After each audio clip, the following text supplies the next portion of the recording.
Guten Tag, meine Damen und Herren. As you may or may not know, I had the pleasure of playing for a short time in the Bundesliga. It's a humble brag.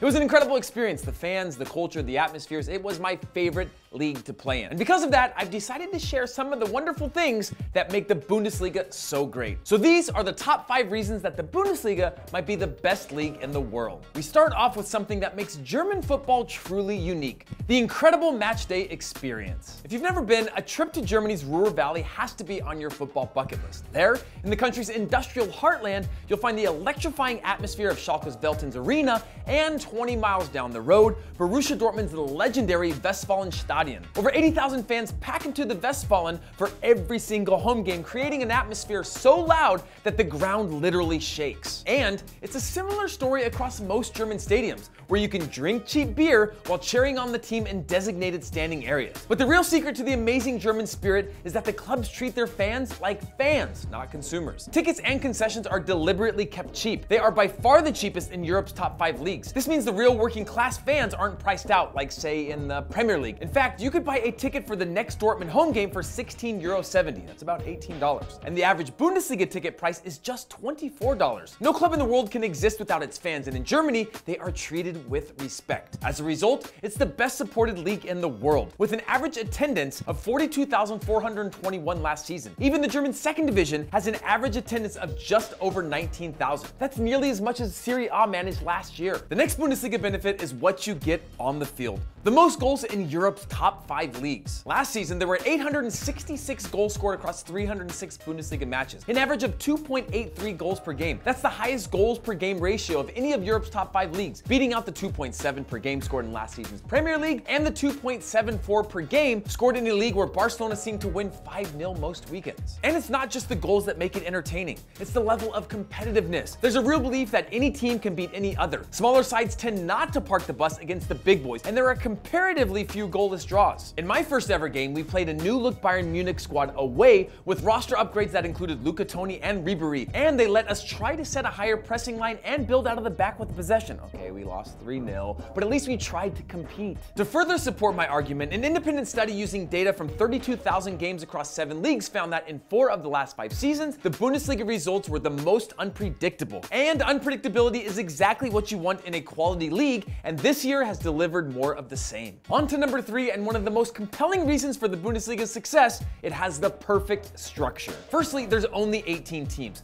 2 fewer than most major European leagues. They could have added an extra 2 teams and made a lot more money from the additional match days and TV revenue, but the clubs and German FA prefer to keep the league the same size as it's been since 1965. In a 2005 poll, 73% of the fans voted to keep it at 18 as well. Fewer teams mean fewer games, which allows the Bundesliga to have the Winterpause, the longest winter break in Europe. Traditionally, German soccer shuts down for around 30 days just before Christmas, allowing players to recover with some warm weather training while creating more drama for the second half of the season, known as the Rückrunde. Another really cool aspect of the Bundesliga is the relegation system that was reintroduced in 2008. Instead of 3 teams going straight down, there's a relegation playoff, with the team in 16th place facing off in a 2-legged playoff against the team that finished 3rd in the second Bundesliga. Last season, Eintracht Frankfurt saved their top flight status with a 2-1 aggregate win over FC Nuremberg, while Hamburg survived the relegation playoff in the 2 seasons prior. It's a great lifeline for troubled clubs and a super exciting way to end the season. Reason number 2 is all about the money and the exemplary financial security and responsibility of the league. Up until 2015, the Bundesliga was Europe's most profitable league. It was only taken over by the cash cow Premier League. From next season, the clubs will share a new record-breaking €1.2 billion per year TV rights deal, which will help close the gap on the English top flight. The Germans have built this model for success without exploiting their fans, and with their clubs running a sustainable model. While clubs like Chelsea, Barcelona, and Inter Milan continually operate at a loss, 2/3 of the German sides make profit, with Bayern Munich posting net profits for the 24th consecutive season last year. And when German sides do occasionally get into trouble, they help each other out, like when Bayern gave their huge rivals Dortmund a €2 million loan in 2004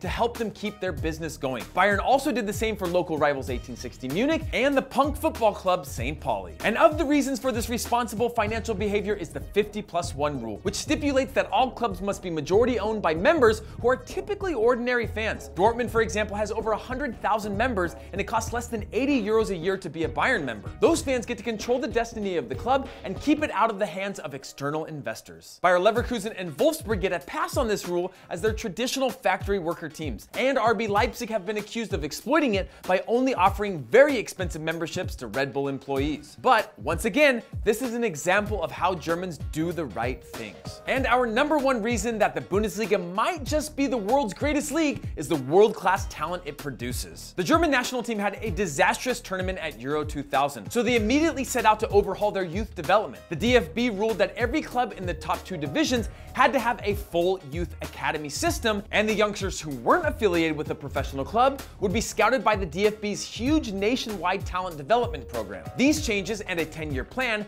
came into action in 2003, and in 2014, the fruits of that plan resulted in a World Cup win. The likes of Thomas Müller, Marco Reus, Toni Kroos, and Mesut Ozil all came through that Bundesliga academy system. And at the All-German 2013 Champions League final, 26 of the players involved were homegrown and eligible for Germany. In fact, the mark of player development in Germany translates in statistics as well. In the current U21 teams of England and Germany, Germany's U21s make up a combined 1,137 Bundesliga appearances, while England's U21s have only played in a combined 206. Shout out to Chris Niari for that information. So guys, that's our top 5. What do you think? Have we persuaded you in thinking that the Bundesliga might be the best league in the world? Comment, like, and subscribe, and we'll see you guys later.